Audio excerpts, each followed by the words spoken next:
mahirap. Lalo pag nanglilimos ka. Life is so unfair.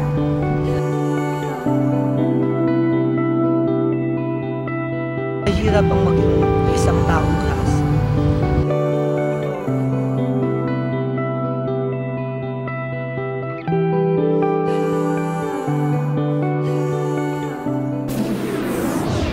Isang magandang gabi po sa inyong lahat. 5 araw din natin nakasama ang ating mga challengers sa hamong taong grasa. At hindi may pagkakaila na napalapit na rin sila sa ating mga puso. Ilang pagsubok na lamang at nalalapit na ang pagtatapos ng ating Taong Grasa Challenge. At sasabihin na rin namin kung sinong tatanghaling Taong Grasa Champion. Kaya tumutok na sa bawat kapanapanabik na eksena. Punong-puno na aksyon na drama, daig pa ang telenovela. Matirang matibay, walang atrasan hanggang sa katapusan. Kaya't ipagpatuloy na natin ang Taong Grasa series ng Extra Challenge! Ito na ang pangalawa at huling araw na magkakasama sina Janelle, Carlo, Ate Gay at Kulafu. Tiyak na dito sa susunod naming challenge, mararamdaman nila kung gaano kahirap talaga ang buhay ng isang taong grasa. San ka man tumingin, halos puro basura ang makikita dito sa parola. At sa tambakang ito, kailangan nila maghanap ng basurang maaaring ibenta. Ito ang aming hamon. Makayanan kaya nila?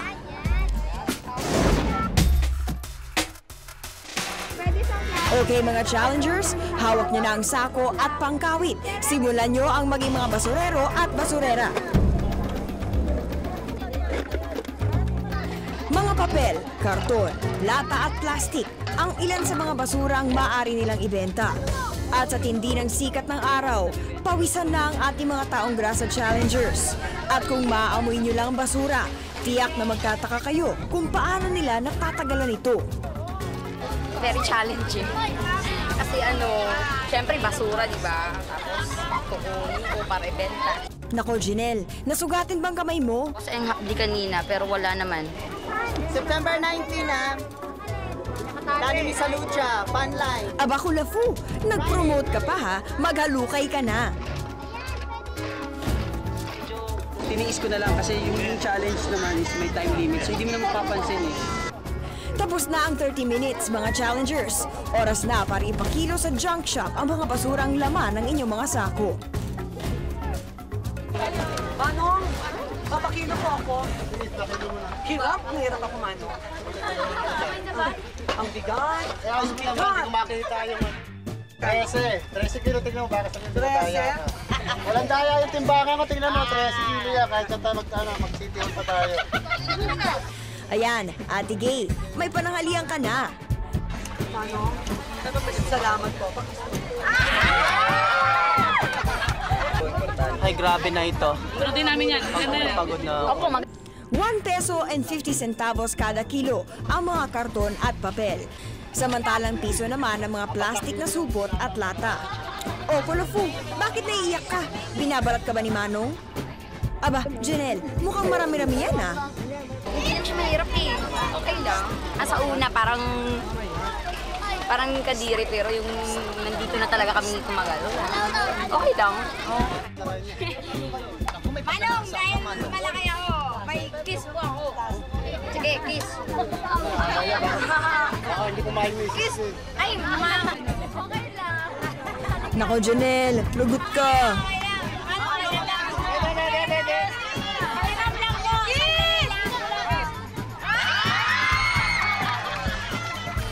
Uno po ako. Salamat po. Maraming salamat po. Panoorin niyo po Kalabit. Pinakamalaki ang kinita si Jonel. Naka 41 siya eh. Naka 40 si Carlo. Si Kulafu, 31. Tapos si Nora, 22. At dahil mahirap ang challenge na ito, 25 points ang ibinigay namin para kay Janelle. 20 points para kay Carlo, 15 points para kay Kulafu, at 10 points naman kay Ate Gay. Okay mga challengers, mananghalian na muna kayo gamit ang perang kinita nyo. Mama, pabili ng itlog mo. Sopas, magkano sopas, Manang? 5. 5, pahingin sopas. Hindi ako platito, Mama. Amana. Paupuin niyo naman ako. Akala ko ba magkakapalit tayo? Walang kapakapatid. Kain na to. Sige, dito na lang natin. Mukhang gutom na itong si Carlo ah. Lahat ng palaman nila. Busog na ang mga challengers, pero hindi pa dito nagtatapos ang kanilang mga paghamon. Marami pang susunod na challenge. Abangan nyo kami. Habang nasa sasakyan papunta sa sinusundang taong grasa, ay panay pa ang biruan at katuwaan ng ating mga challengers. Ouch! Shoutout na kami. Na-develop ang pag-ibig dito sa Extra Challenge. Kaya pag nagka-baby kami, ang pangalan Challenge or Extra. At ito si Miriam Gambao. At Paolo Millones! Ngunit nang natanawan na ang taong grasa patungong Agham Road, ay biglang kinabahan na sina Janelle at Ate Gay. Dahil baka kasaksakan. Totoong taong gasa yan. Baka ni-edging nyo na naman. Ay, hindi totoo. Kahit na may pangamba ay agad na sinundan ni na Janelle at Ate Gay ang sinasabing taong grasa.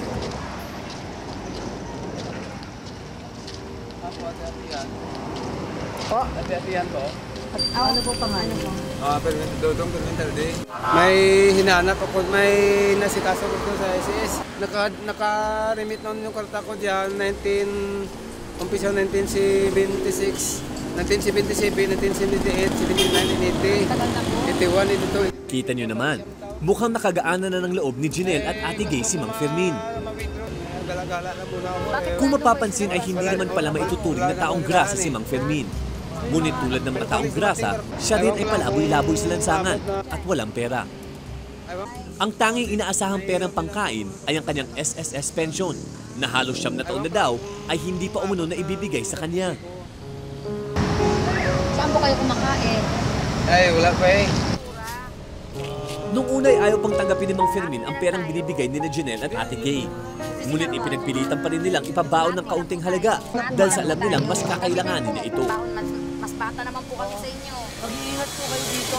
Nakakatuwa, nakausap namin siya. Akala ko yung dito niya, pansaksak yun, natakot talaga ako lumapit. Pero okay naman po pala siya kayo pag-usap. Ngayon sina Carlo at Kulafu naman ang susubok makipag-usap sa taong grasa. Nakita namin sa Quezon City Circle.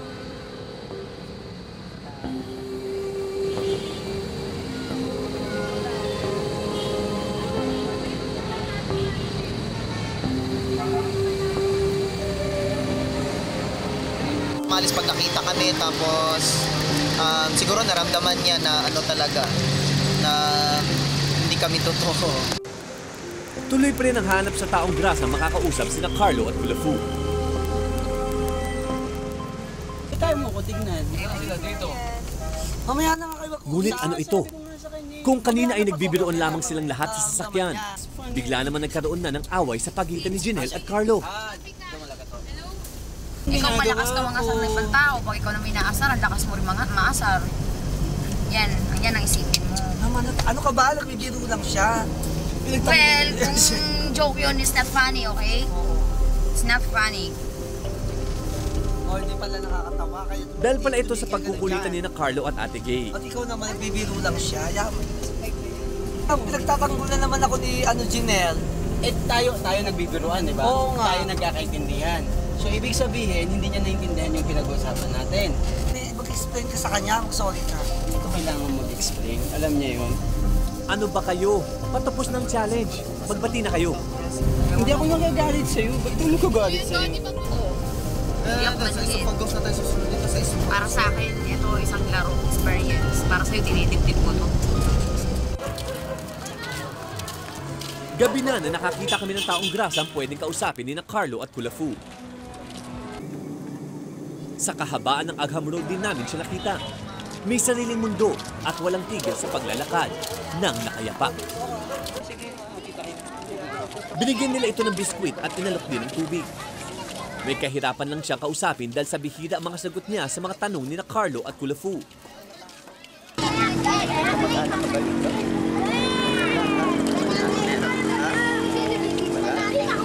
Saan ba nakatira talaga? Probinsya? Wala ka talagang kakilala niya?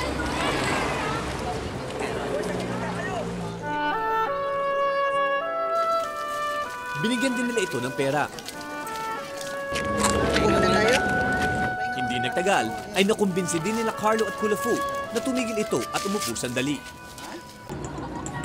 Inalok nila ng tsinelas ang taong grasa, ngunit hindi ito kinuha. At sa kanilang pagpapaalam, pilit pa rin nag-alok si Kulafu at Carlo ng pagkakaibigan. Ako nung una, natakot ako kasi ito nagre-react. Sabi mo. Ayaw ko kung bakit. Kasi siya yung unang nag-attempt eh. Tapos ayaw umano. Kasi nga, tagal-tagal pa, lakad mo na. Tayo pa nilakad bago nagsalita. Ano siya, tahimik na timing. Tapos, ang hirap basahin. Mapapansin na sa murang edad man ng taong grasang ito ay tila napakalalim na ng kanyang iniisip. Isang misteryo ng kanilang buhay na kahit pilit nating tuklasin ay pawang sila lamang ang kumikimkim.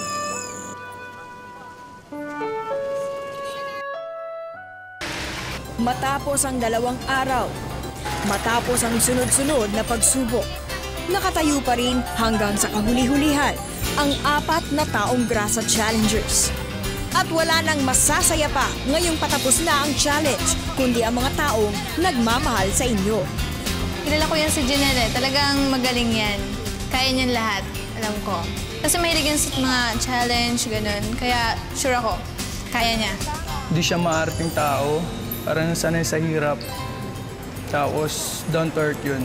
Hindi siya takot mamulog eh. Oo. Parang kaya niya buhay. Sa kanya, ganyan. Kasi sa dami ng pinagdaanan niya sa buhay. Para sa sandaling panahon, parang Tsaka wala imposible doon. Kasi bukod sa pagiging makwela niya sa stage, strong person din niya si Kulafu. I know him personally that he's a hygienic person. So he takes care of his body really well. And if I see him like sa gano'n na taong grasa, I'll be really surprised siguro. And siguro masusurpresa ako at the same time matatawa. Di alam ng mga taong grasa challengers na naghihintay pala sa GMA ang mga kaibigan nila para salubungin sila. Unang lumabas si Ate Gay. Kung todo ang tawa ng mga kaibigan niya sa itsura niya.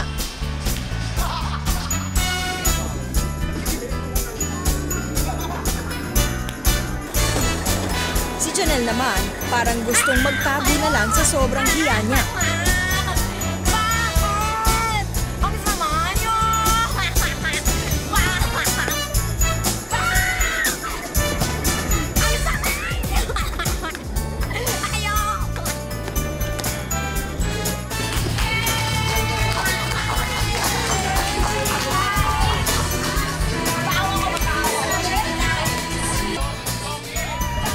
Una nakakatawa na nakakahawa din siya. Dahil syempre, first time niya sigurong na ganun eh. Kaya yun, hindi nga siya bumaba kaagad eh. Samantala, parang di makapaniwala ang mga kaibigan ni Kulafu sa itsura niya.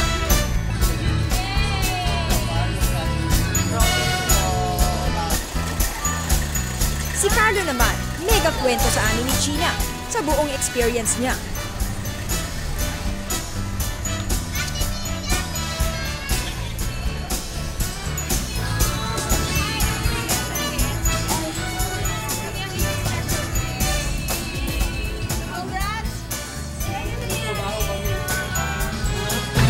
Sobrang nagulat ako. Hindi ko in-expect kasi nakita ko na si Carlo before na alam mo yun, ayos. Tapos nakita ko siya parang, ano nangyari, gano'n. Pero parang syempre, parang it takes a lot of guts to do something like that. So kahit pa paano, I'm proud. Ang di nila alam, may isa pa kaming sorpresa sa kanila. I-congratulate at bisitahin kayo. Ang mga pulis ng Presinto 10. Nandito sila. Para i-welcome at i-congratulate kayo. Si Officer Velasco, Officer Bayubay, si Officer Vargas. At syempre ngayon, kainan na.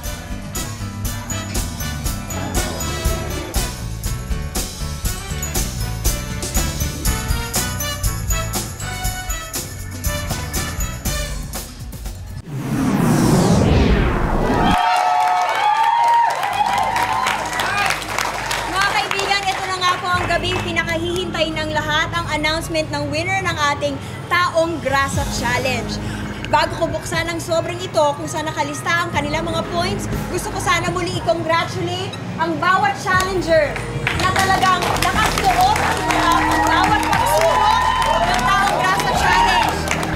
Pero dahil bawat pagsubok ay may kalakip na points, iisa lamang ang makatatanggap ng pinakamataas na points at siyang tatanghaling Taong Grasa Challenge winner. Ito na po ang ating mga winners. 4th place, Hil Morales o si Ate Gay, garnering 35 points.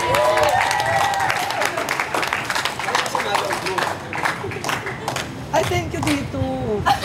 Ay, mo rin check mo. Kailangan i-deposit mo yan, ganyan itsura mo. Congratulations.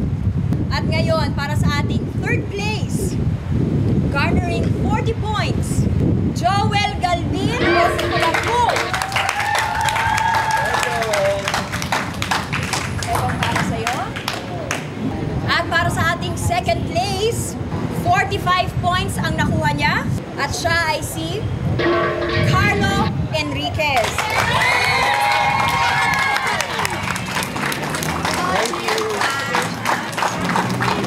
At syempre ang ating Taong Grasa Queen, walang iba kundi si Janelle Juarez.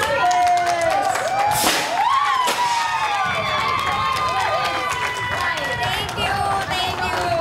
Salamat. Yan. Checking lang ba? Yung mga nagawa namin kahapon hanggang kanina, yun yung mga never kong ginawa sa buong buhay ko. Mahirap, nakakapagod, at the same time naawa ko sa sarili ko. Masaya, parang hindi kasi kapanipaniwala na kaya ko palang gawin yun. Paolo, sa bahay mo, maraming salamat.